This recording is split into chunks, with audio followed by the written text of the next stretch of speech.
Glitterjaw? Glitterjaw? Glitterjaw? Glitterjaw presents a variety podcast feed from the hosts you know. With plenty of friends along the way.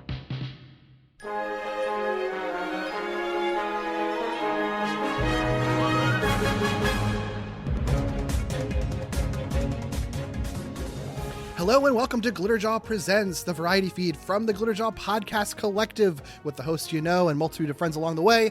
Today, we have me, Derek, and Doug. Hi. With me today. This is a really casual one and maybe a little bit self-indulgent. We're talking about a game that is surely not going to get us that many listens for this podcast episode of Glitterjaw Presents, I'm sure. A game called Pokémon Unite that has been out for 5 years this year. This game, if you don't know what it is, which I feel like you're either listening because you do know what it is and are going to have more information and know way more than we do, or you're listening because you like us and have no idea what this is or only vaguely understand. In which case, I feel like we're going to be talking to like the worst possible audience. Like we're for nobody right now. This is for us. We're making this episode for us. Yeah, we wanted to. Okay. Yeah. Look, this is the variety feed where we can do whatever we want. Exactly. And Doug and I chose to do this for some reason. Yeah. This is a game that released in 2021, so it's the 5-year anniversary this year. It was a free-to-play multiplayer online battle arena, also known as a MOBA game. Mm-hmm. I gotta be honest, this is one of those like, I don't know what this is, and it's been so long that I'm too afraid to ask. I still, to this day, don't quite understand what a MOBA game is and why it's different from like an MMORPG. Like, exactly. Is it because an MMORPG has to be like a role-playing element thing? That's why it's RPG, and this is just anything else that's multiplayer, or what? Well, this is the comparison people typically make to Unite, I think, is League of Legends, which is also an arena-based team v team. Doesn't help me because I don't even know what that game looks like. Right, but I'm just saying, like, it as the comparison, it is also like an arena, and it is teams, two teams against each other with like a really deep roster. So I think MOBA is specifically that kind of thing, whereas massive, like MMORPG, massively Battle multiplayer arena, online is like a big world with tons and tons and tons of players. Sure. All Okay. kind of doing their That own makes thing. sense. Sometimes interacting, but I guess if I'd really paid attention to the words, it would have made a lot of sense, actually. Multiplayer online battle arena. That's the first time I've ever looked at what the acronym means. When I hear MOBA, I always think it means mobile or something, like mobile game. Well, it's like, no, multiplayer online battle arena. That actually makes a lot of sense. I think that's actually an interesting place to even start, because yes, this game, I think for a lot of people, myself included, was the first MOBA that people played. Like, I didn't know what a MOBA was until this game. I certainly didn't know that League of Legends was called a MOBA, because I barely knew what that game was. And what's interesting is, like, leading up to the release of this game way back when, they didn't call it that either. We just kind of vaguely knew that there was like maybe this kind of sports looking Pokemon game coming, and at least me and Kyle, who used to do a podcast together about Pokemon, were just sort of like, okay, sure, it's just going to be like whatever their next mobile game is, and like no one's going to care. And then it ends up being this like competitive, popular big game that lasts for a while and has tons of Pokemon, and certainly has faults, but like was a way bigger deal than I ever expected. Yeah, so it's a really weird thing to exist, because it's the kind of thing where like you can meet plenty of Pokemon fans who've never fucked with this and never will, and maybe even look down on it and like, why would I play that? And you can also meet plenty of people who have played this and have never cared about Pokemon in their lives and just play MOBA games. Mm-hmm. I think anyone who's listened to our Lee Carvalho episode that Tommy and I did on Tapped Out would know that, like, I'm not a big mobile game person. I'm not a big online game person. I think we even talked about this on some other past episodes of just like online multiplayer in general. For me, that's like never really been in my purview that much. I have games that I played with my friends. Mm-hmm.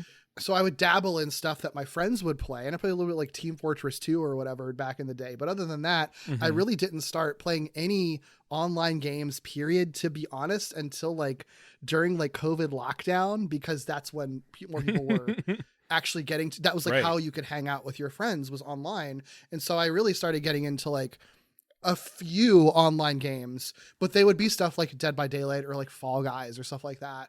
Or like I would play The Forest, like, or Sons of the Forest together with some friends, some weird shit, but like not not this type of thing where it's like a game full of microtransactions, Mhm. you know, which we'll talk about, like not something like this where it's like also kind of competitive, and it's the type of game that people would like do esports tournaments for and would be entered into tournaments and stuff like that. Like that's not a thing that was ever in my purview at all. So for me, I played this in 2021 only because my friends were already gonna play, were already playing it, and we would have kind of our weekly, sometimes nightly game nights together. Because what else was there to do during that time period? Really? And so I remember it was like me, you, and Tommy. We played it for a little bit, and this was my first exposure, honestly, to this type of game. Like when I'm saying like I don't know what a MOBA is, it's because like this is to this day really the only one of this ilk I've really ever played. I dabbled in that Star Wars, what is that fucking called? Oh my god, what was that Star Wars game called? Hunters, that like nobody played and got shut down. But even it's a hero shooter like Overwatch. Yeah, I guess so. That's not even a MOBA then, right? So am I just wrong? So is this the only MOBA I've ever played? It's very comparable, but I think this is the only MOBA you've played. That's so funny. I mean, unless hero shooter's like a sub genre, I don't know. But like, I don't think most people would call Overwatch a MOBA. So yeah, I think yeah, I guess so. I think this is the one for you. This stuff. These video game terms. It's so funny that I'm on a video game podcast because I don't even know fuck all about modern video game terminology. I don't know what any of this stuff means. I'll just say words sometimes and I'm like, sure. But anyway, yeah, this is the first one I ever played of this kind. And then you guys stopped playing it pretty early. And then I kept playing it forever and got like really weirdly good at it. And it's still the only MOBA game I've ever played. And when I say got really weirdly good at it, I mean like I don't feel like I'm usually good at video games. This is genuinely the only video game only video game counting single player games, like maybe not counting like AAA games where everyone's good at them because they're really easy. Like the only game that's meant to be like have some level of skill at all, counting Super Mario, counting regular Pokemon games, I've never felt like I was good at them. I've always felt like average at best at anything. Yeah. This is the only video game in my entire life period that I've ever been able to confidently say that I am good at. And for some reason, it's the MOBA game Pokemon Unite, and I've clocked many thousands of hours on this game now at this point. Yes. Quit many times as well, and then picked it back up again. So that's really why I was like told Doug, like, would you be interested in doing a Little Draw Presents with me? Because I've literally never talked about this really on a podcast before, including the Pokemon podcast that you had at one point that you never had me on to talk Pokemon Unite on. Yeah, but we barely talked about it. Like, you know, so I'm actually like one of the reasons that I probably would have been down for whatever idea you had, but like I think in particular one of the things that interested me about talking about Pokemon Unite is exactly what you said, which is that most other people that you were playing with it at the start stopped playing it and you just kept playing it. And there were so many times where I remarked to you like, I can't believe you're still playing this, or I can't believe you've played it as much as you have. Not in a bad way, but just in like it just was a surprise, you know? Yeah, because it's not the type of game I ever played, and I don't think ever will play again, because it also was very like addictive to a point that it was a problem. Sure. And you know what? I said many thousands of hours. I've only played for 1,130. Yeah, you've played over 1,000. For 1,130 hours. Yeah. Yeah. But I am curious. I mean, one of the reasons that I was excited to talk to you about this is like I am curious if you have really sort of nailed down. I don't know if I knew or I forgot you had the red Switch. I just saw it on you just pulled it up. You have the red Mario one or whatever. The Mario, the special Mario one for some. Cool. I don't know why I got it. I think I just could. And I did. Remember when consoles used to be fun colors? Oh my god, yeah. I am very curious, like how much thought you have given to, or if you feel like you have finally answered the question of like why this game. And do you think this game would have hit if it wasn't specifically when it happened? Like how much of it is when? No, it had to be when, because it was a time period where I had time on my hands, because it wasn't just COVID lockdown. It was like 2021 COVID lockdown. So I hadn't started any, like the only podcasts I had at the time were Walloping Web Snappers and Falling with Style, and Falling with Style was monthly and you mostly handled that. So it really was just, I think by that point I'd stopped doing my YouTube channel too. So I just didn't have that much going on comparatively to now. And I think if it had been like a year later, Gimmick, I would have started Gimmicks, and I would have had one more thing on my plate and just like slightly less time to like really get obsessed with it. I think 2021 is the perfect time to, and also probably just like, you know, going a little bit crazy in depression and stuff from being in COVID lockdown in 2021. So I think it was just the perfect time to get absorbed into something that I would just play for hours and hours and hours and get like immersed in, which is not a thing that I really do that often or have in a long time. I think there was periods when I was younger when I'd like, you know, play a Fallout game all day, but like in my like true adult life, it's not a thing that I really do. Cause I like feeling like I've accomplished something during the day. Right. I feel like doing something. So the idea of just playing a video game all day just isn't, that's not, my brain doesn't work like that, except during that time period when I think I maybe needed that. And I did. So I played a lot of it during that time. So I think it was the perfect timing, but I also think it was maybe the perfect game for it because I genuinely think this is a big part of it. The Pokemon wear cute little clothes, and they were not hard to get the cute little clothes.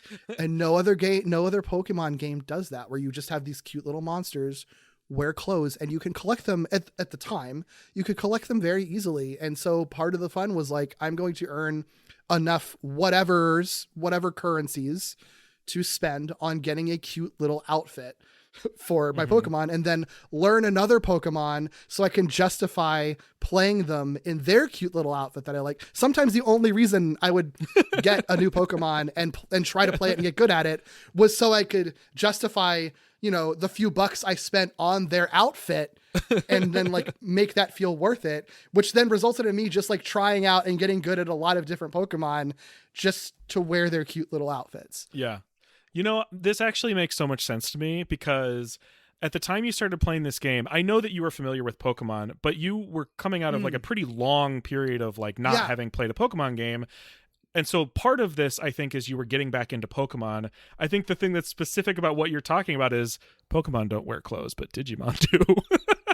Right. No, this is for real, though. I don't know if people know this because your old Victory Road podcast, there's an episode from years and years and years and years and years ago that has me on it specifically because you're like, I want people who like don't know much about Pokemon or haven't like touched it, you know, since they were children and have me, and you would basically tell us like random facts about Pokemon that would surprise us. Right. And I was in that seat of being someone that didn't know about Pokemon. I played like Sapphire when that was out and hadn't played anything since then, since Gen 3, and had been completely tapped out and had paid no attention to Pokemon stuff. And then after doing that podcast, I started like going back and trying out Pokemon stuff. And then like, again, I think in part also thanks to COVID lockdown, you know, having more time playing video games. I just, and wanting to be able to catch up with my friends and be like, oh, Scarlet and Violet is coming out. I want to be able to play that with my friends. I'm going to start trying to get back into Pokemon again, and I'll play these games. So I do think that was a big part of it. But then, so Pokemon Unite was also kind of part of that wave of me getting like reintroduced into it. And there's a lot of Pokemon that I probably only learned existed or gained appreciation of because I was playing this game, right? And was seeing them in here. Like there's a lot of, even ones that aren't playable characters, there's the Pokemon on the field that are fodder that you're just supposed to kill and absorb and level up with.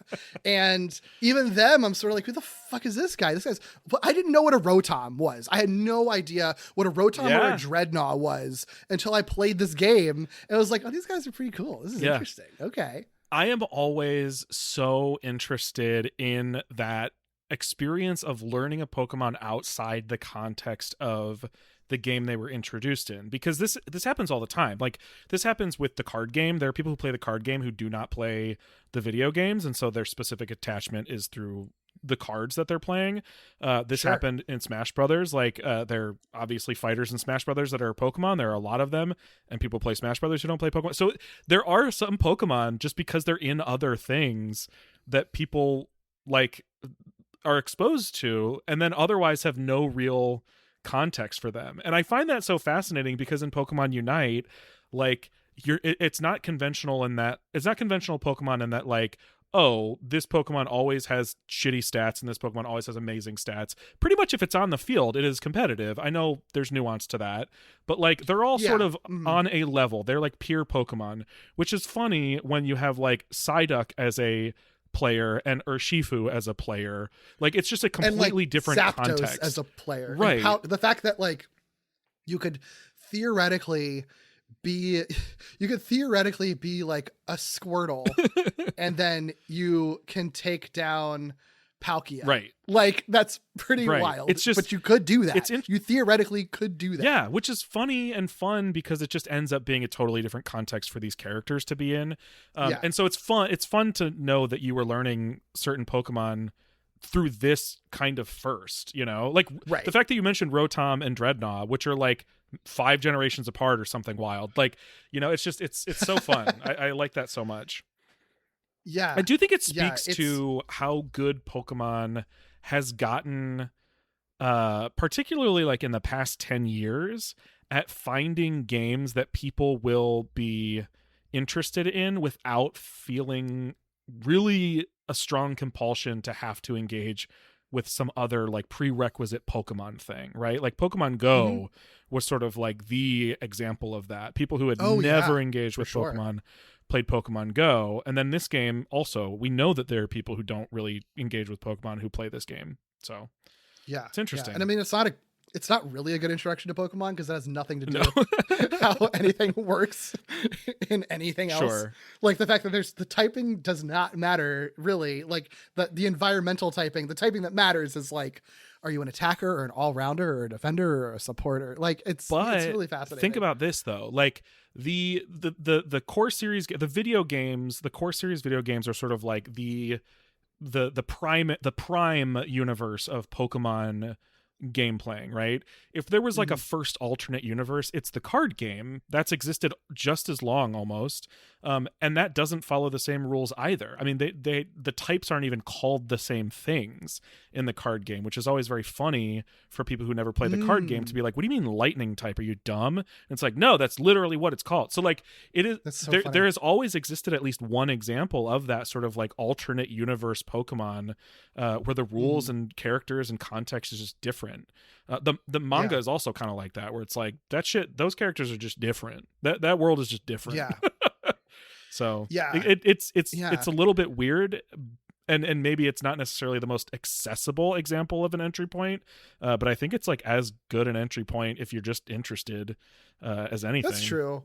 And you can kind of fall in love with Pokemon, you know, like there's Pokemon that I feel like I really like a lot because of playing them through, like Trevenant. I don't think I would have cared about him necessarily if I didn't play him a lot in this game and really like how he plays and like felt like I was pretty reasonably good at him, you know. That was me and Lucario in Smash Brothers. I did not care about that Pokemon at all. And then I played it in a different context and was like, actually? Yeah, for sure.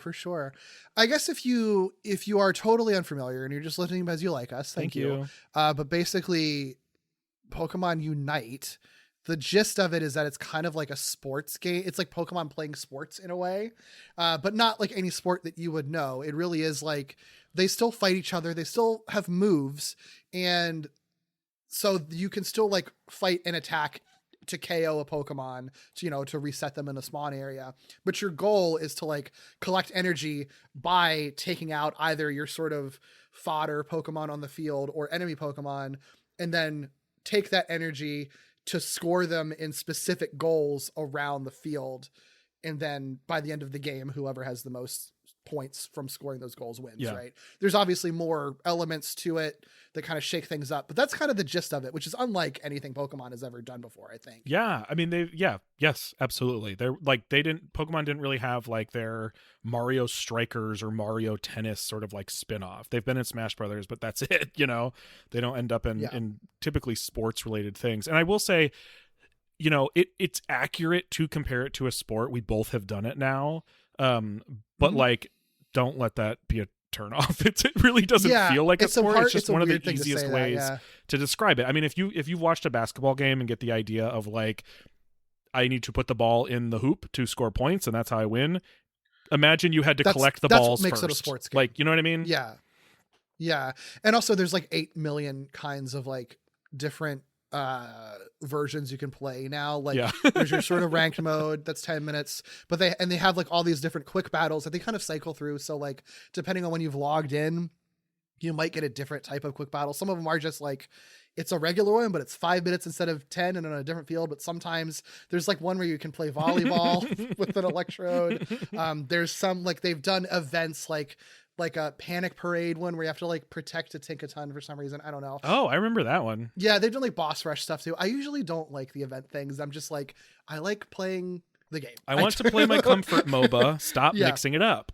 Basically. I mean, no, I do like that they mix it up a bit. And even now, like I'll go back in like I've never fucked with the single player solo mode, which they added. I don't remember when they added that at some point. That is a thing you can do. Interesting. There's a solo mode and you can kind of go through different like levels to collect shit or whatever. I don't really, because it's like if I just started the game, it would have been fine. But it's like all the early stuff is like way too easy for me. So I tried it out and I'm like, this is boring. So I kind of checked out.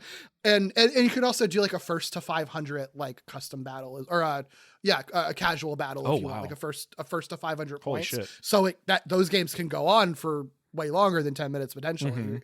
You're depending on who you're playing against. But I honestly for a long time hadn't even messed with those. Today I was just going through and I'm like, oh yeah, I hadn't played any of these other modes or hadn't played them in a long time, because I usually, if I log on now, I just do it to play ranked mode to like get up to master, and then you can get up to legendary now. You can actually go higher than master. They added that I think at the end of last year. Ultra. And you can also like, get more points. Like you can go different phases in master, but I usually, for my own mental health, would stop. I get to master. That's my goal. I say that I can still do it. I'm confident that I could get up to legend if I wanted to. I just have too much to do. And I can't do it. This can't be the time sink that it used to be. So I'm just like, I set that as my sort of stopping point. And I only play more if I'm like really depressed, basically. Well, you kind of answered it. I was going to ask, not to expose you, but like the way you play it now is obviously very different than the way you played it when you started. Yeah, because I noticed that it was a problem after a while where I couldn't, like, I would just play it at any time I'd have like a break. And I'm like, this is not, like, other people can live like that. Yeah. That's fine. But like playing video games isn't like one of my core hobbies. So, and also like, I say that I'm good at it, but it's sort of like being good at basketball doesn't mean that you can play in the NBA, right? So like I never had any intention of ever joining a tournament or something. So it's like, this literally is for nothing but me wasting time, basically, is all it is. So, I did at a certain point. This has been a few years ago now, but at a certain point I kind of recognized like this is actually a problem. Put it down for many months. I think maybe like 6 months or something. And it was sort of like, I actually think like that was a long enough time to kind of break it. And then it did work where I would pick it up and play it for a little bit and be like, okay, I'm good. And then stop. And that's basically how I play it now. As I'll play it, I'll pick it up when I've just gotten the urge, and then I'll play it for maybe like a month or something like that, or maybe whatever the season is, and I'll play it to master and then be like, okay, I'm good. And then I won't play it for like a year. Yeah. Like I think I picked it up for this 5-year anniversary. I don't know if I'd played it in like a whole year before now. And it also was very rewarding when it's sort of like, I haven't played in like a year. A bunch of stuff has changed. A bunch of Pokemon's been added. They made a bunch of these adjustments. The currency is all different now. And then I play it and I'm still as good as I was before. It's a really nice confidence boost. I still just win the match in a VIP anyway. I love that. Or if I'm losing, it's because the rest of my team sucks. Yeah. Like, if everything is going fine, I win an MVP, so it's like, it makes me feel good to know that I can be good at least one thing in this short life that we live. I feel like everyone deserves to have a game like that, whether it's a sport, a video game, a board game, everyone deserves to feel like they are very good at one game, I'm pretty sure I know the answer to this, but I would love to be surprised. You mentioned competitive and how you obviously were not interested in doing that. This is like an esport. It is played at like Pokemon Worlds and all that. It recently was announced to have its own separate tournament, which of course people are being all doomy about. I have no idea if that's supposed to mean anything, but I don't know. Apparently that means, because it's not part of whatever the main one is, that means that the game is dead. Right. Obviously, even though I log in and there's people constantly playing all the time. And in fact, it runs way better than it ever ran before when I was originally playing it. Still probably making plenty of money off of microtransactions and all that. Well, but my question, because we'll talk about microtransactions. My question is, did you ever get curious and check out what competitive was like? Did you? No, I didn't. I never had an interest, because I think that would just be I think that would just turn it into something different for me. Because I also think, and you weren't going to like spectate other people play a game that you are good at playing. I don't think it's not that interesting to me. I've never really been that interested in like spectating other games. I'm not even that much of like a Twitch viewer of watching people play video games, to be honest. Like, I like seeing clips of people, but like, I've had plenty of friends that have like streamed video games, and I have tried to support them sometimes, but I always, no matter how good a Twitch streamer personality is, I always inevitably get bored with that. Sure. It's just like, my brain is just not wired to really enjoy watching other people play video games, unfortunately. And I'm also not a big sports guy. It's probably also the same part of my brain that makes me it makes it hard for me to watch sports and really actually enjoy it. Sure. I just kind of inherently get bored if it's not something that's like that you are engaged in, I guess. That makes sense too. Yeah. Or that I'm engaged in. No, that's totally real. So no, I never really checked it out. And also, I think it would like it would kind of ruin the whole like confidence boost thing, because then I would inevitably see people that are better than me. You know what I mean? Like, I know that I'm not the best player. I'm aware of that, but I don't want to break that reality, because when I'm actually playing it, I feel very good, and only lose if it's something that I know how I fucked it up, or someone else on the team royally fucking sucks. And I don't want to shatter that reality for my own self-esteem when I need those self-esteem boosts by having to acknowledge that there are people in the world that can play this professionally. You know what I mean? I think we all deserve that too. We all deserve one thing like that as well. One thing where like, I don't need to know the reality. I just need to live in my space. Exactly. I don't look at other people's profiles or anything either, because I think that I might eventually have to come to the realization that maybe I'm not as good as it. I'm not as good at it as I think I am. And I just need to not believe that. It's also or else not all true of those, that or you're else not that good at it. 1,130 hours would be for nothing, and that cannot be the case. No, that makes total sense to me.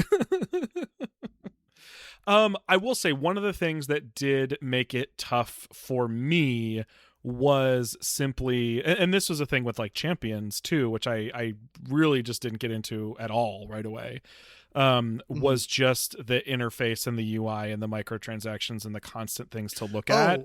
I just find it really difficult. Sucks. And I'm glad that like people are able to like see past that and like get to the part they enjoy, but it's such a wall when you turn the game on. Only gotten worse, dude. It's like that is the one thing that is a bit overwhelming every time, and probably a thing that does keep me now from getting as addicted as I was, when it first started, was that before, because it was, a limited number of things you could even do in the game. It was a lot easier to be like, well, here are my goals, here are my daily missions or whatever, and I'm going to do them. Right. And as they've added more and more and sort of switched stuff out and made these sort of goals more complicated, and we'll talk about it, they like recently even upended the entire way you can earn Pokemon licenses in a way that people are really mad about. And I agree with them, because it's a little more like in a pay to win direction. Ew. But I think that's actually helped me, because I look at it and I'm like, I don't want to look at all this bullshit. So I just like play. I don't bother with any of the other missions or whatever they have. Usually I just play the actual game itself, and then I'm done.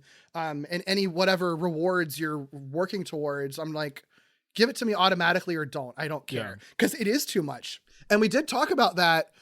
I'm going to keep citing it because I think it's very relevant on our Simpsons Tapped Out episode of Lee Carvalho, because I mean that's a big part of that game, is that like it's for as creative as you can get, it's still built around a system of microtransactions, and it's built around a system of like, you just have a bunch of stuff that is meant to kind of overwhelm you to keep you invested in it, because there's so much stuff to look at. And then, kind of pay invisible money for, essentially, that is actually very real. And I don't understand how like kids deal with this type of stuff, because I know that a lot of games are like this, but it is like, especially like I don't have ADHD and I feel like overstimulated by it. I cannot imagine people who do having to figure out how to fucking navigate that stuff. And it's confusing too. And this isn't just a problem for this game. This is a problem for any mobile game basically at this point, or any, free to play game type of thing at this point.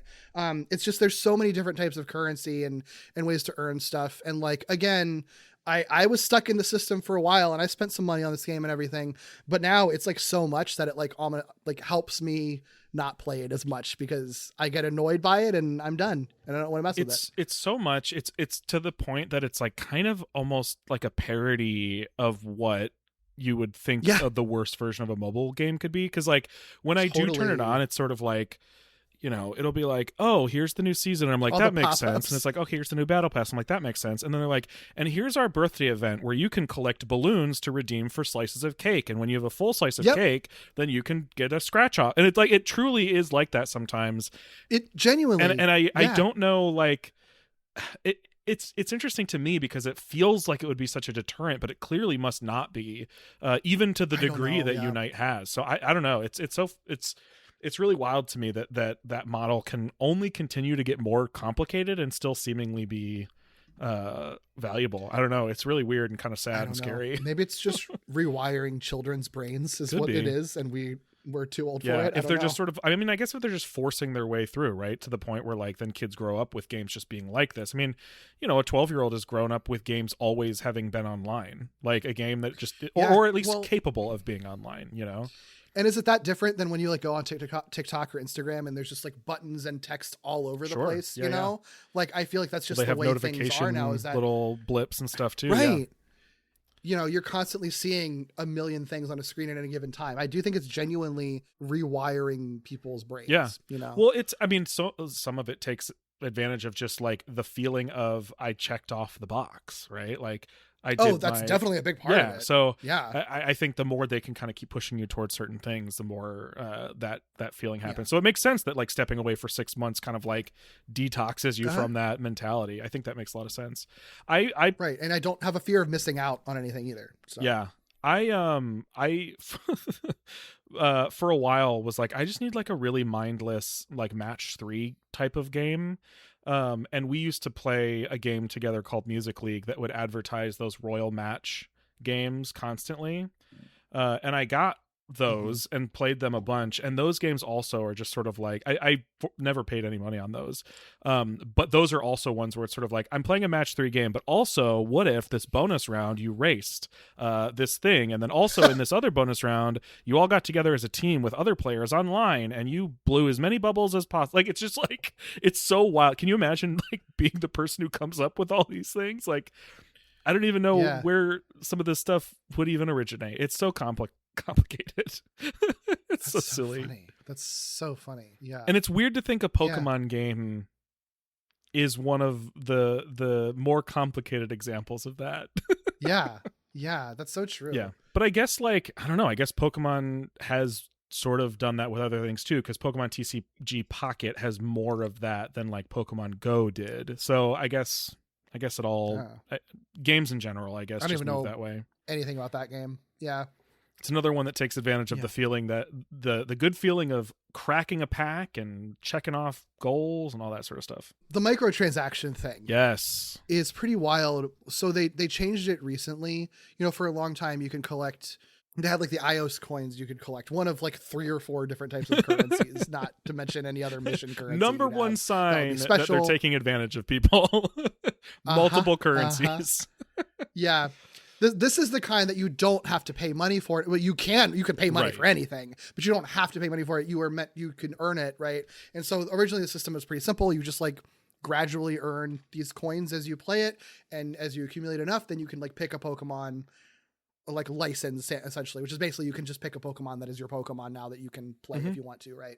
That's what the game was for the longest time. It wasn't a perfect system because it was hard to obtain coins if you weren't putting some level of money into it, but you could. I most of the money that I put into this game was strictly going to clothing. Sure. So you can do it, and I still collected plenty of licenses over my time playing it. But they, for some reason, I think this happened just at the end of 2025, changed it to this like license journey thing where it's this unlock system where it's exclusive points just for licenses that you could earn, but you acquire them pretty slowly, and it has to be like in a particular order for some reason. Like it is a fixed progression. So if you've been playing it for a long time, it's not as big of a deal. You have more Pokemon you can access. But if you're a new player, if you want to just start this game and you have like your favorite Pokemon is on the roster and you really want it, you have to like work through a shit ton of other ones to get to the point, hopefully eventually, where you can unlock your Pokemon. You know, so it's like, that seems, it doesn't make any sense unless you want to pay money to unlock it. So I think ultimately it's just to get more people to pay money basically to unlock it, which people are really mad about, because like it's just shifting this more to a pay to win system, right? Because you have to like, either it's going to take you fucking forever to get to the good Pokemon that were released like later in, you know, in the game's life, or you're shelling out a bunch of money to get more points to get the ones that you want. Yeah, that's what's particularly weird. I mean, one, it's despicable. Like, it's just kind of a shitty practice. But like, what's really surprising to me about that being a Pokemon game, and I know people can point to Pokemon Go and how much money that makes, even though it's a free game, and people can point to TCG Pocket, how much money that makes, even though it's a free game. I think what surprises me about this is that I can't think of a Pokemon game that is like intentionally heightened its barrier to entry. Like usually a Pokemon game is like, get as many people to play it as possible first, you know? So it's that's really weird. Strange. I don't get it. Because it all but guarantees that like I'm not going to go back and play a bunch, because it sounds like it's harder for me now than it used to be to get Pokemon I don't have yet. Yeah, they do like, this is not me defending it because it's a shitty practice, but I do think that they have always been, I guess, kind of good at like having Pokemon that you can either like rent or that's like available for you to try. Yeah. So like I don't have Skeledirge, for example. I would love to have him, but I have no intention of ever spending actual real money on this game ever again. So if I never get to a point where I have him, oh well. Like I don't play it enough to like really commit to earning it. I have enough Pokemon as it is, but I was playing it a little bit today before we started just to like, you know, get my thoughts and stuff straight about it. And Skeledirge was just available for me to play in a quick battle, just as a temporary thing. So like they do let you try them out. So it's not like you can never play Pokemon that you don't have, but if you do want to have it permanently on your roster and like get good at it, you do have to either work really, really hard or pay money for it, you know, which sucks. That really sucks. Yeah, that's a bummer. I'm always like, I shouldn't be surprised, but I'm always disappointed, and it's sort of shocked when people do the actual calculations of like, how much would you have to play, or how much would a new player have to play to be able to do this thing, or how many, you know, probability wise, how many loot boxes would you have to open to get every, like, it's always some absurd amount. And this is a quick search, but you know, there are people talking about how like a new player might have to play for a whole year or something before they can ever access certain things, which is like, again, it's just weird to me, because even if you never spend money on Pokemon Go, anybody with a smartphone can get it and play it immediately. Right. Exactly. So that's really strange. Speaking of money, how is there a way to just like look up how much money you've spent on one game? Oh God, why would you want to? I'm curious live on the podcast. I want to know. It might actually not be as much as like, I'm actually not worried about the amount for this because I was pretty restrained. I mean, I guess it would be like $20 at a time, so it probably does add up. Sure. But like, I generally tended to be pretty restrained because I only bought clothes. I don't know that there's a way to just like look at the purchase history. I mean, there's probably a way to figure it out, but I don't know that they do or would want to just like list your total amount spent. Because I know people do that sometimes with games like Fortnite, which is a thing I never wanted to figure out, because I was like, I know I've spent too much on that game. People seem to know, but I don't know how they're finding out, other than just sort of like working backwards, or maybe, you know, folks who have like a system of like, I always buy 800 gems per month or something, maybe. No, but I'm not sure. Yeah.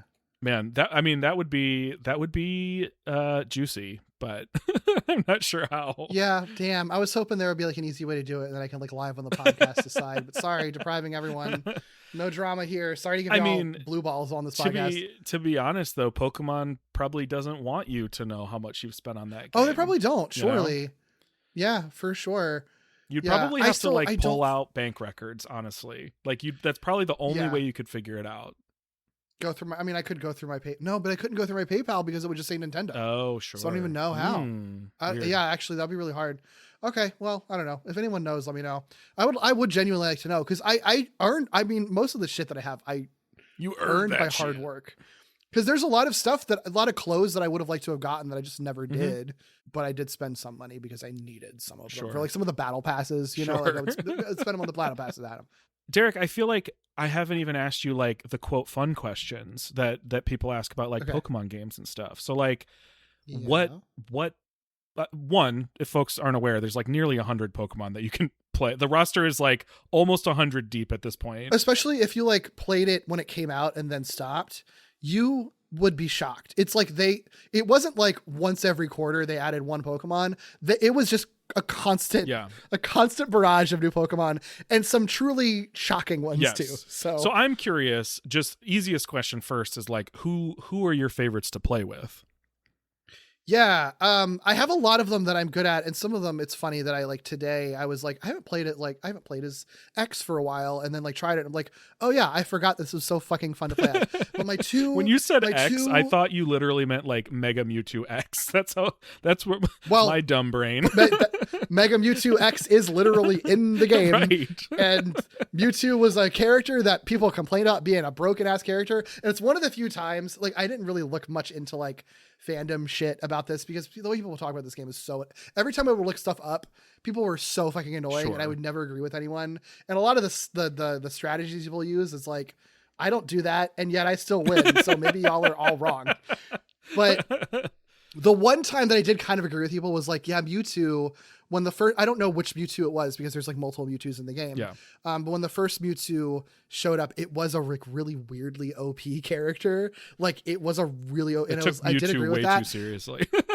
However, I still fucking won. You just gotta get good. Well, you can still beat I remember this conversation. We talked about this at one point, because I mean, one of the big questions within a game like this is like power creep, right? And like games overcompensating for like an overpowered character, and like to some extent, yes, sometimes nerfing a character or boosting a character is necessary. And they do that all the time in these games, for sure. They're always constantly adjusting their skills and stuff like that. But sometimes things balance out because of the meta. And if everybody knows how to beat Mewtwo, then Mewtwo no longer is as powerful. Like sometimes that just, I remember having this conversation when they introduced Mewtwo. I just like tried it a few times and eventually was like, I'll just get better. And then I would start beating the people who play good.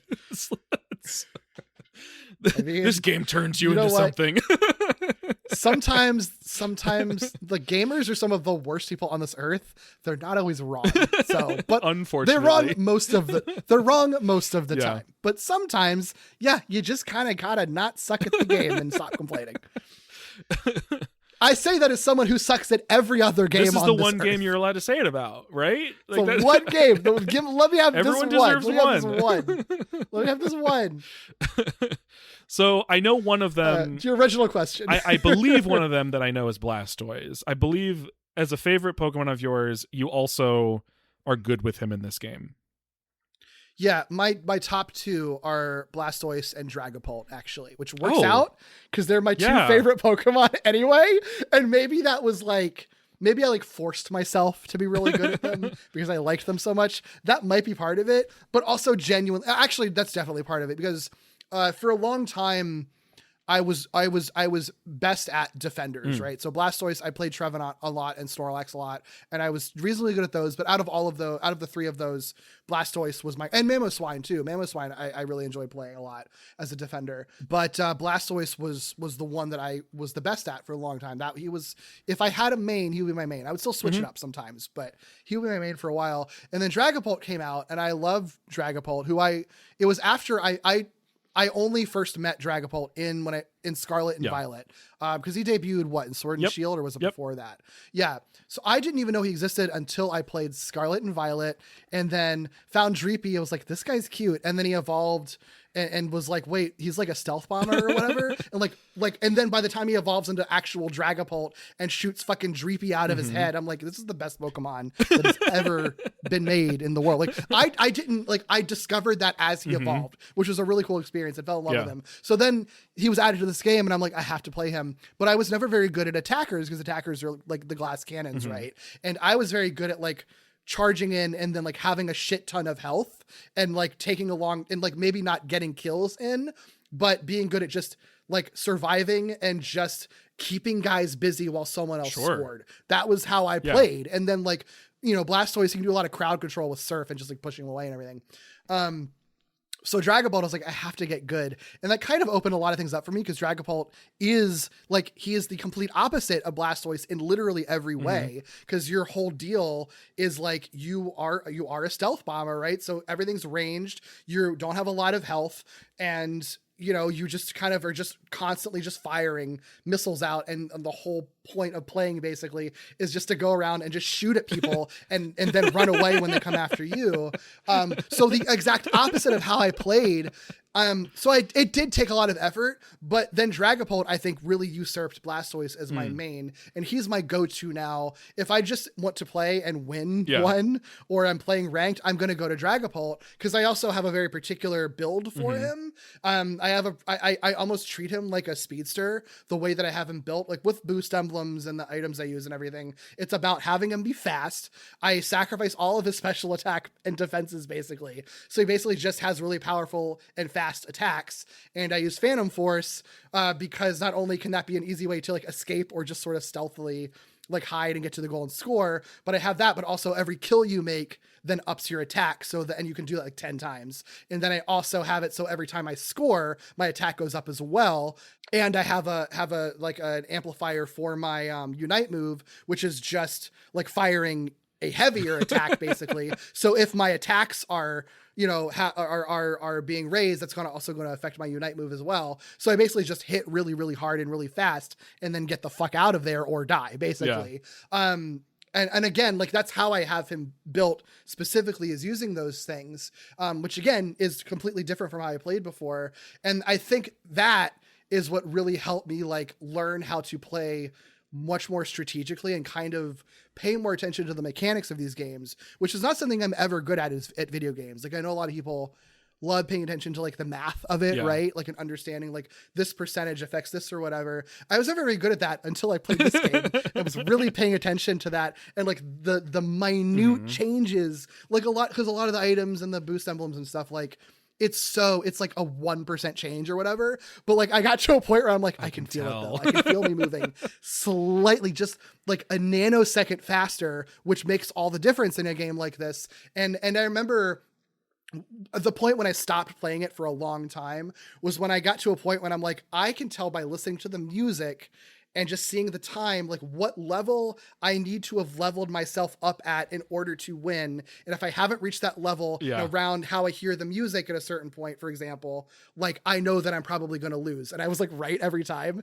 And that's like a weird thing to like learn about yourself. And that's when I was sort of like, I don't think my brain should be rewired to be able to like hear these like Pavlovian music cues to help me determine like where I'm at in the game. Like, because I have it planned out. Like I would know, like I'm sure I couldn't play it with my eyes closed, but like I could like kind of zone out and just know where to go, you know, to like level up to the point that I needed to be, to get my character where he needs to be the most effective, and then theoretically like win the game. And obviously plenty of that's determined on how good all the other players are that I'm playing with is, but like for myself, like I knew where I had to be at any given time. I've never been like that with a game before, like where it's like more than muscle memory, you know? And I don't feel like that now when I play. Like I'm taking a break and now I'm just skilled at responding to stimuli now, and that's all it is. But like it really did feel like it was like in my brain in a weird way. And I have to imagine for people that like play these games all the time as a hobby, like that's kind of probably why they're as good at it as they are, because they can just like really be in sync with every detail of the map that they're on. You know? No, I mean, this That was incredible for so many reasons. One, when you said like you've never had the chance to talk about this game, I didn't realize it was that. Like what you like It's weird, and you've just man. had I don't that understand. happening in your own head for 5 years without telling anybody all that stuff is like amazing. Yeah, I never talked to anybody about this before. It's really creepy. No, it's actually like I totally understand the like wanting to scale back from it and all that, like that I totally understand, but it's also kind of cool. Like I admire when somebody just like clicks with a game or with something. Like it doesn't even have to be a video game, but just like clicks with something in a way that like I feel like kind of transcends the average experience, right? I think that's like a cool thing. Yeah. Like there are like folks who, we talked about Smash, folks who play Smash and are really good at Smash, like they're operating on just like a different level than your average player. They're seeing things on the map just automatically that most people aren't paying attention to. They understand how like different characters move and what that means. Like I think that is a really cool thing to see. It's also one of the things that surprised me about this game was sort of like why this one of all games, dude? But Man, it's cool because they wear cute clothes. But it's, I don't know, it's cool. Like hearing you break that down, it's like a bunch of stuff I don't see when I'm playing this game. Granted, I haven't played it as much, but like even when I was playing it regularly, it's stuff that I don't think was sticking to me, you know? So it's cool to hear that. Yeah. And it's cool also to know that like all the sort of little mechanics they added are actually things that affect the game in significant ways, even if it feels minuscule. Like it has as much, it has like a valuable effect, because if you're just sort of casually playing or just popping in, it's sort of like, oh, I got more emblems and I don't know what to do with these, you know what I mean? So it's cool to know that that stuff really does kind of matter. With Dragapult, here's a question for you: since you completely shifted to a different type of player with Dragapult, did that then shift into playing other Pokemon that are the same type of player? I think it just made me better at playing a lot of, because I it's not like before him, it's not like I hadn't tried out other Pokemon, you know, that I would be curious about. But it would usually be relegated to either defender or all rounder, because all rounder is meant to be the one that like anybody could be good at theoretically. But it more theoretically, which means he knows that not everybody can be good with them. Well, and some of them are also like, they might be all rounder, but they're like built to be for intermediate players. You know, they'll even say it on there. So really, the Dragon Ball thing just made me more unafraid of trying out, because it's sort of like, I kind of like, I don't know, like I saw the Matrix at that point, and that's what it is. Yes, that's exactly what it is. And so it made it easier to pick up any character and be like, I don't really know the mechanics of how this particular one works, but I can kind of figure it out to a degree enough to get myself through a game. So like, I do feel there's a few Pokemon that I've just never fucked with, but for the most part, I do feel reasonably confident that like, if you just randomized it and just gave me a Pokemon, I could probably do at least like decent, even if I was playing it for the first time. I don't think I would not be good at all of them, like until I like got to know them, but I think I'd like reasonably be able to play a competent game with any Pokemon, even if it's not one that I know anything about in this, you know? Which I feel it's like, again, I don't say that stuff lightly. I don't feel that about myself for any other video game I've ever played, but like this one, it's just, you get seen the the Matrix for it, I guess. Yeah. I mean, it's anytime I picked up one recently, like I just tried out for Alligator, who was just added pretty like just a few months ago, I think, or maybe at the end of last year, and has like a really particular move set. Like it's a less customizable move set, I think. But it's really specific for him, like the way that you use like his crunch. It's all about chomping. I love it. Like everything is all surrounding like biting people. But I like picked it up and I'm like, yeah, I feel like immediately like I get this and I'm like fine at it. Like I don't feel like a weird learning curve for any of them anymore. It's just like, am I performing as well or not? I don't know. I don't feel like anxious if I'm playing one that I'm not familiar with, you know? Yeah. I mean, some other ones like those Dragon Ball Blastoise, the two main ones, I played a lot of Trevenant. Like Snorlax was my like original like OG when I started, but there's plenty of other ones that I just think are way more interesting than he is. I played Scissor for a while. And I was recently just good at him. Metagross was one that I never feel like I was ever as good at him as I wanted to be. That's one that always I struggled with a little bit. I would still win games with him, but I would always struggle with feeling like I could be as effective with him. Mamoswine I really like a lot. Machamp too. I actually feel like I can be pretty good with Machamp. He's really fun to play. I love him with his like punk jacket. It's his like leather, basically just put him in leather. It's great. It rules. This game is like a little bit like kinky and horny sometimes Machamp too, has I will say, 'cause it is always a been Pokemon. right on that line too. They like say weird things in games Mhm. about Machamp too. They really do. They really do. Buzzwole, Cramorant, I played, a bit of, not as much of them, but I did play a bit of them. And I've tried out, like I said, I tried out Skeledirge for Alligator and really like them, but I have not played with them very much. And Greninja, actually, I think I played him for a while now that I think about it. There's a lot of them that I like played for a bit of time and was sort of like, never mind. Tyranitar was the same way. I was sort of like, I don't really love this that much. Moving on. Yeah. Like, although now that I'm listing all those off though, I still like remain in the space of defender, attacker, and all-rounder. I very rarely would play supporter or speedster, even though I played like a speedster often. I wouldn't actually play speedster characters very much. And I don't, except for Zeraora, he was a speedster, and I actually, early on at least, I played him a lot. I kind of forgot about him actually. And Duraludon, I haven't played much, but I got his outfit where he's in like the sunglasses and the like leisure suit outfit, and really only ever play him because of that outfit. Which is so now. funny because he's just like a building. This is a building wearing It's a great. jacket. This game's ridiculous. It's so funny you say supporter is usually what you're not playing, because I was going to ask if Greedent is one of the ones you don't fuck with, because that's one of my favorite Pokemon. And I was so excited when they added Greedent, and I was like, no, I feel like I never see anyone playing this when I play this game. You play sometimes. I don't know that I ever. Yeah, I mean, it's not for any reason. I was never avoiding them either. It's just kind of, I never really picked up on the fact that I just avoided the. There's also not that many supporters though, is the thing. Like it's also just like the Pokemon that I like outside of the game too, that I'll gravitate towards. But yeah, and also, they would add some really cool ones after I kind of dipped out of it too. So like that, I think that's also a part of it. Like I probably would have, if Psyduck was part of the original roster, I probably would have been playing a lot more Psyduck. But yeah, I was added a lot later, and I just have never acquired him. Okay, we have to talk about some of the weird members of this roster because you mentioned Psyduck. Yes, please. This is one of the two questions I wanted to ask you going into this was, which ones are you surprised are here, and which ones are you surprised are not here? Okay, so this is actually a good question because I think I jumped out probably at the exact time for this question, because I think the last Pokemon I probably added was like Clefable or something like that. So at the point when I dipped out, most of the Pokemon, with the exception of I think just maybe Zeraora, were all just like normal Pokemon. They were not like legendaries or mythicals or like that was all sort of reserved for like bosses in the game. So it is fascinating to me to look at this roster and see that you can play as any of the 3 legendary birds. You can play as Ho-Oh, apparently. That's wild to me.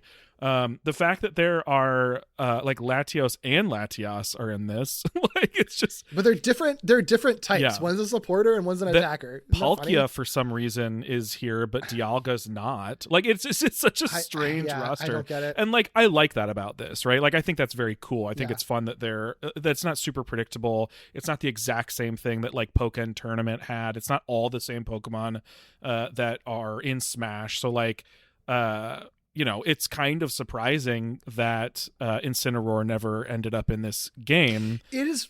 That one was the number one. That is weird that he is. I have to imagine it'll show up eventually. Potentially. But it's just weird. I mean, I'm sure a lot of it comes down to like how they would make sense as a character to play, like how they would build it into this game. And like, there are a lot of other, like, what would Incineroar do differently than like Machamp build wise, right. Like I think that could be the argument, stuff like that. Probably. Yeah, I mean, I'm sure that's the primary motivation, but it's also, Incineroar was a featured new Pokemon in one of the Smash Brothers games, and this game has starter Pokemon that none of the other spin-off games have had. So like Meowscarada's in this. Meowscarada is the Pokemon that everybody is like, that should be the one that's in Smash next. Well, they're right here, so that stuff all kind of makes sense to me. Also, it looks like they probably added all those Paldea starters all at one time, I'm guessing.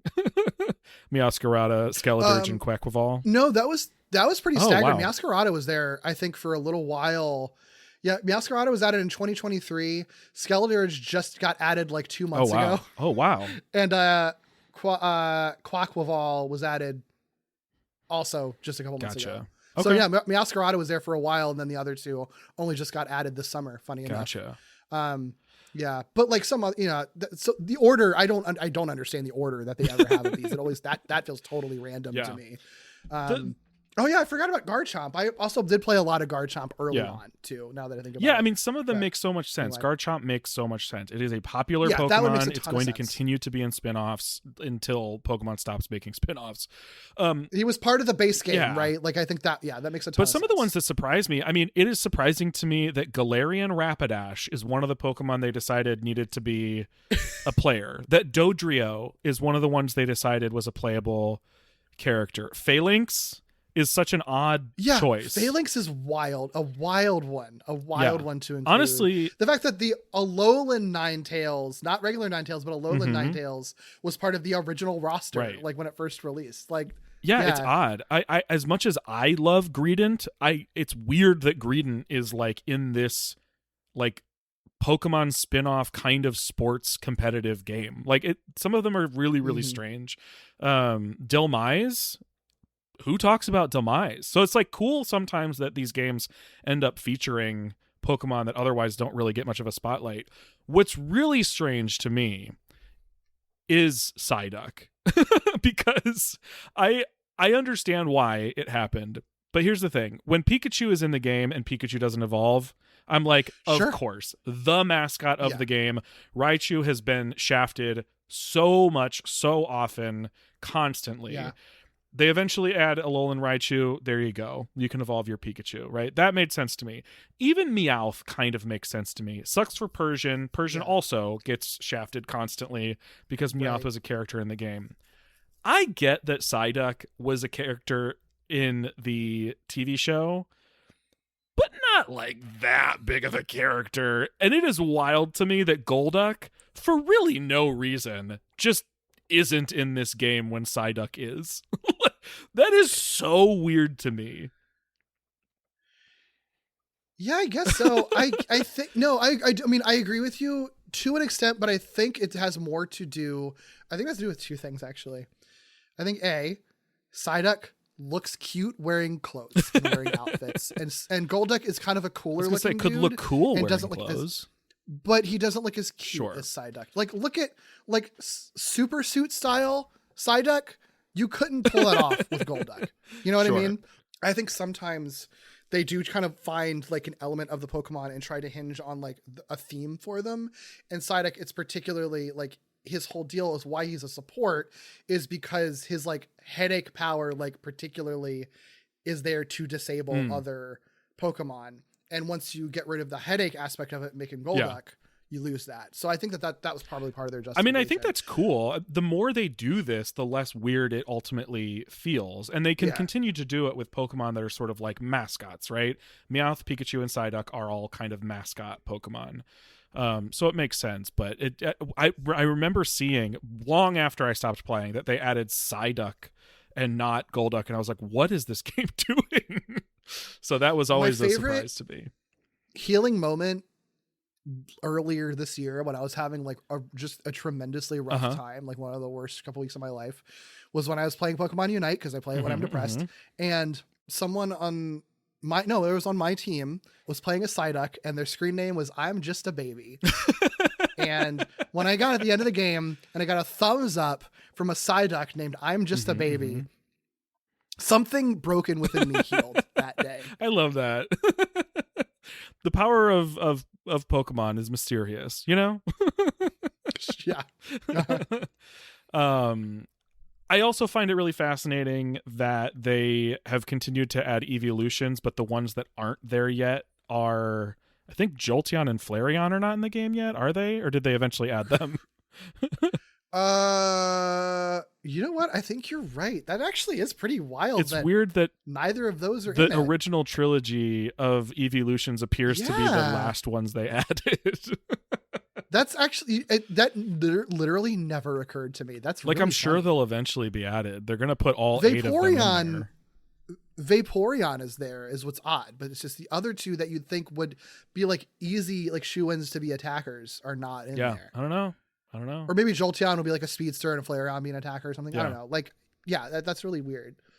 I'm always fascinated too to see how games handle Mega Evolution when they don't start with Mega Evolution. So I see that like there's a bunch of Pokemon that eventually got separate licenses for Mega Evolutions.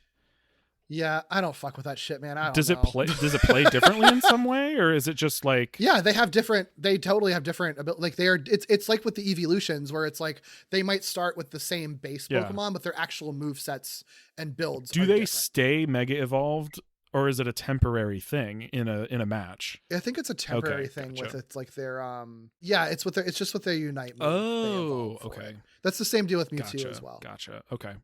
That makes a little bit more sense.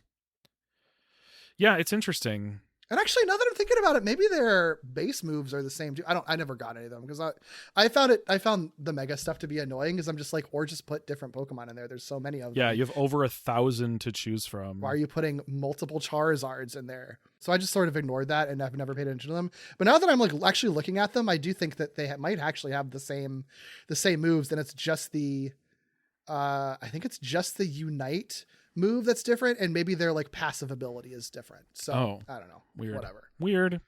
Yeah. Reshiram is a wild Pokemon to just randomly be in this. What is Reshiram? I don't even know what that is. Which one is that one? It's the box legendary. It's one of the box legendaries from Black and White. It's like a white dragon. I mean, that's another one where I'm like, I care less about the legendaries in this game. For one, it's weird. It's funny, but it's weird. But also, they look less cute when they're wearing little outfits, so I don't care. How do you even put an outfit on Yveltal?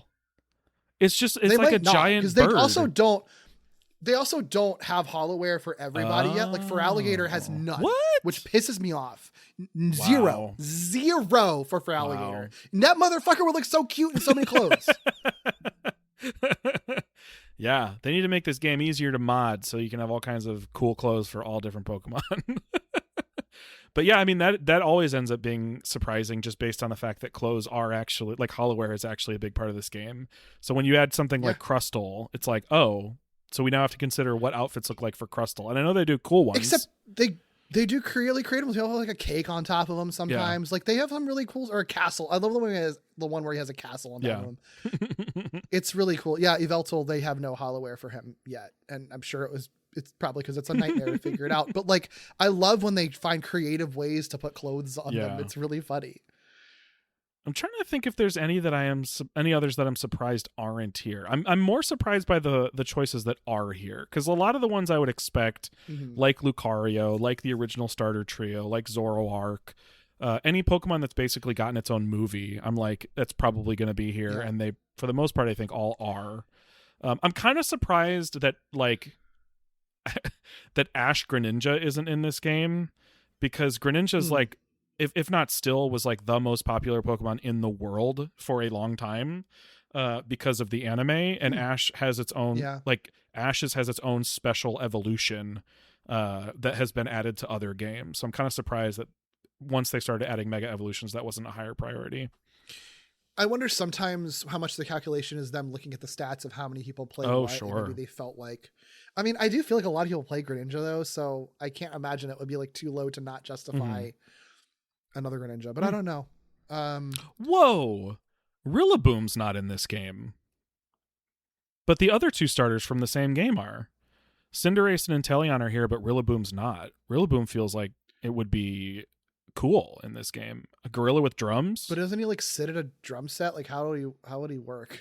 Only Gigantamax. Oh, okay, gotcha. Yeah, he just carries around a drum.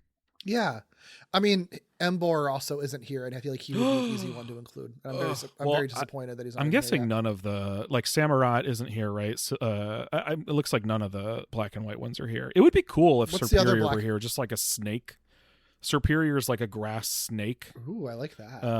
And Samurott is the other one from that generation. I do like Samurott. I'm a little surprised though, because Samurott was in Arceus, like, and they have the other two Arceus starters in here, so like why not? Yeah. But yeah, I think Toxtricity is coming.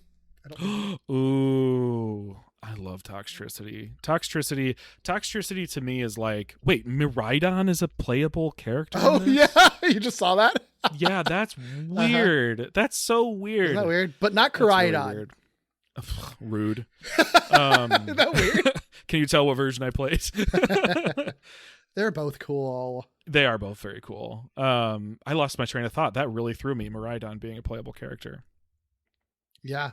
Toxicity is what we were talking about. Oh, Toxicity. I just think Toxicity is cool. Toxicity, He's cool too. when I played He's cool too. Sword and Shield, it was like the example of like, they've still got it. Pokemon's never going to not have it. Like anybody who claims that they can't make cool creatures anymore or Right. make cool all-time creature. Toxicity is like a top 25 Pokemon design, and it came 8 generations in, you know? Yeah. Yeah. What Pokemon aren't in this game that you are anxiously awaiting being in this game, or that you are surprised are not here? Oh, I don't have any that I'm anxiously waiting for because I'm not invested enough in it anymore to care. Well, and your 2 favorites are already in the game. Yeah, my favorite's already here, so I'm like, all right, cool. I mean, I guess Incineroar, but like that's just, it would just be like for the furries, Yeah. Like I'm both surprised. And Meowscarada's already here, so Right, sure, but I mean, like, and Emboar, I guess I And would Urshifu. like to see Emboar, in here, Yeah. for sure. I don't know. I mean, I think because when I'm excited about a Pokemon that I see in this game, which is rare at this point because I don't really Yeah. follow it anymore. I just show up and play for a little bit and then dip out.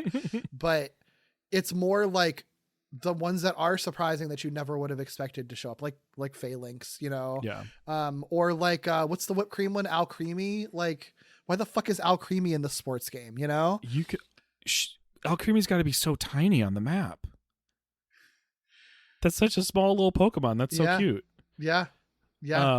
I forgot to mention when we were talking about Psyduck and Pikachu and the evolution weirdness. One thing I thought was really clever about this game from the jump is that no baby Pokemon battle. So even if Pokemon have a baby form, they are not in this. No, Pichu, not at all. not in this. Cleffa, not in this. Mime Jr., nope. Like, Yeah. keep the babies out of the fight. They just avoid it. Just avoid it. It's very Yeah. funny. Yeah. But yeah, no, I like it when the choices are weird because it means they made a really creative choice and they probably do Yeah. something interesting or cool. Yeah, that makes sense. That Yeah. makes sense. Mm-hmm. I look forward to them figuring out what wheezing would do, I mean, an area of effect thing would be really easy for that. Get into his, like, he'd be good crowd control thing. Like, he gets close to people and then it's just like eliminates their cooldown or something, or not eliminates, makes their cooldown too long when you're like near his toxic gas, right? And so people wouldn't want to be near him, right? So I don't know, Yeah. something like that can be kind of cool. I like this. Yeah. I like Yeah. that you had that so fast. I love it.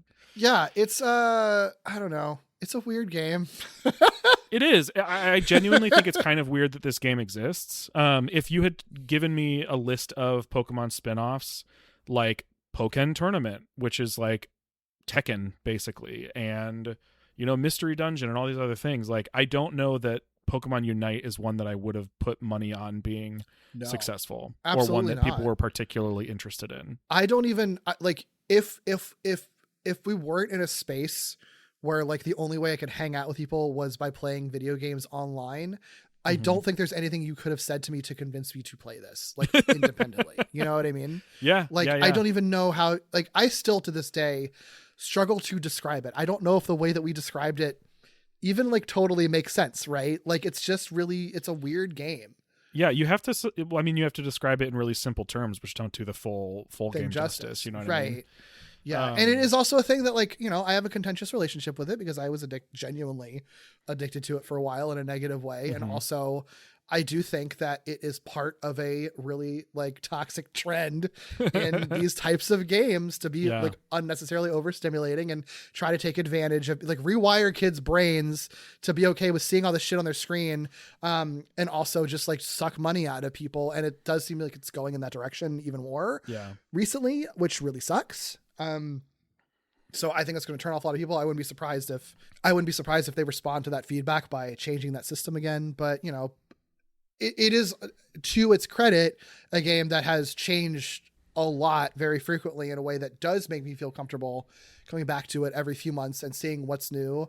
Like they implemented a draft mode a couple of years ago where, like, if you are and it only happens where if everyone who is in a match, who is like matched together, are masters or above of a certain level, that then you enter draft mode where you can ban Pokemon and there's only one of each type, right, on each team. Like that type of thing is not a thing that I ever really dealt with until recently because I didn't play very much.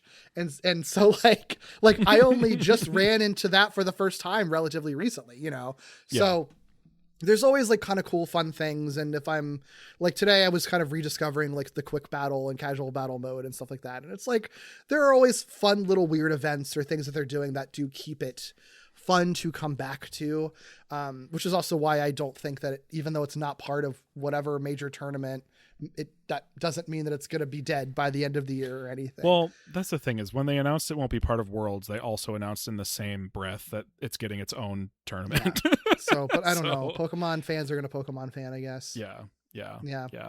I do wish that it weren't, you know, so mobile microtransaction because transaction-y, because like there's no reason this game couldn't just be you pay $60 and then you get all the updates which include new Pokemon. You know, I think it would have been just fine. I think people would have paid. So but it's a cool game. I am still ultimately glad it exists. I think it is always cool when a Pokemon spinoff hits, because I love Pokemon and I feel like you can kind of make any kind of game with that world, and so it's cool that this is one of them. Yeah, and if you ever want to know if I'm in a really bad place in my life or really depressed or stressed out, look at my Nintendo Switch status and see if this is the game that I'm playing at that time. I notice sometimes you'll know. Sometimes when I'm in my like 12th hour of playing Pokopia, I see you log on to that and I'm like, should I text Derek? And then I'm like, I'm not in a place clearly either. It's like 1 o'clock in the morning and I've just now logged on. Right. I'm sure that has absolutely happened. Well, I'll be curious to see, you know, how much longer this game lasts and in what form. Like, it would be really interesting to see if it just remains in this weird competitive space, and that's kind of it, you know. Yeah, and one day I'll put it down and never play it again, and who knows when that will be. Yeah, I know. One day will be the last time you ever play. It could be tomorrow. Who knows? Literally at this point, like truly, I have enough going on, man. Then I'm glad you had the opportunity to finally dump some of that incredible knowledge you've been building for 5 years. Yeah. What if this is the nail in the coffin and this is like me being like, all right, bye, I'm done. And you're like, oh, I feel so light. I'm free. The pull is gone. I'm free. We'll see. That's probably not true, but we'll find out. I don't know. It's possible. Yeah. Well, thanks for joining me for this ridiculous kind of self-indulgent episode, but you know, this happy is why anniversary Pokemon Unite. Happy anniversary Pokemon Unite. This is why we have Glitterjaw Presents, right? Is so we can as podcasters have a space to just come and just talk about literally anything we want. So you know, if you like what you're hearing, I can't imagine you aren't already aware of Glitterjaw, but if somehow you aren't, go to glitterjaw.com, check out all the amazing, wonderful shows we have. If you like this conversation, I imagine you probably like video games, and we actually have 3 video game centric shows on Glitterjaw. So if you haven't checked them out, the one that Doug and I are not on is Super Mario Moment, which features our friends Hamish and David, obviously talking about Super Mario, the entire universe of Super Mario games and other media. And then Doug is on a podcast called Novel Gaming, where you talk about lots of video games as well as books. And I'm on a podcast called Lee Carvalho's Potting Challenge, where Tommy and I are going through the Simpsons tie-in video games. So check all of that out on Glitterjaw, along with our full slate of shows. You can also find us individually doing all kinds of things. Derek, if people want to find the stuff you are doing or other podcasts you're doing, where can they do that? Sure, you can find me most places at Derek B. Gale. My other podcasts include Walloping Web Snappers, which I do with Doug, where we do deep dives into every Spider-Man cartoon ever made. Screonk, where we're going through Godzilla's filmography, and Falling with Style, where we've gone through the Pixar films. And I also have Gimmicks, which I do with my friend David, where we look at high-concept, structure-breaking episodes of television. And I did mention Lee Carvalho's Potting Challenge as well. What about you, Doug? You can find me all over the place at Ikkybooley, ICKYBOOLEY. Derek listed all the podcasts I'm on with him, and also Novel Gaming, which I do with my friend Katie, where we catch up on books, video games, and other media we are enjoying and just kind of shoot the shit. Also, I don't normally plug this because it doesn't update.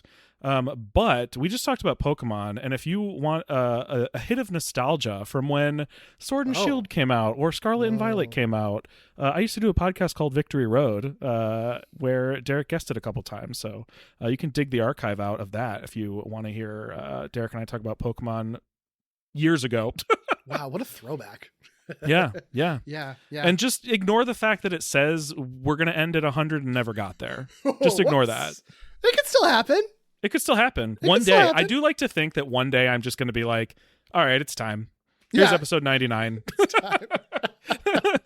Yeah. But again, as for Glitterjaw, glitterjaw.com, follow Glitterjaw Pods on Instagram, and Glitterjaw on Blue Sky. And I am sure we're going to have some really great stuff coming up on the Glitterjaw Presents feed. Definitely this fall, there's a lot of really neat stuff in the works. So stay subscribed to this feed. You're going to hear from even more great hosts you love for some other topics that maybe are going to be as weird and specific as Pokemon Unite, but maybe we'll be a little more broad. Who knows? Who knows? Could be anything. Could be anything. Bye.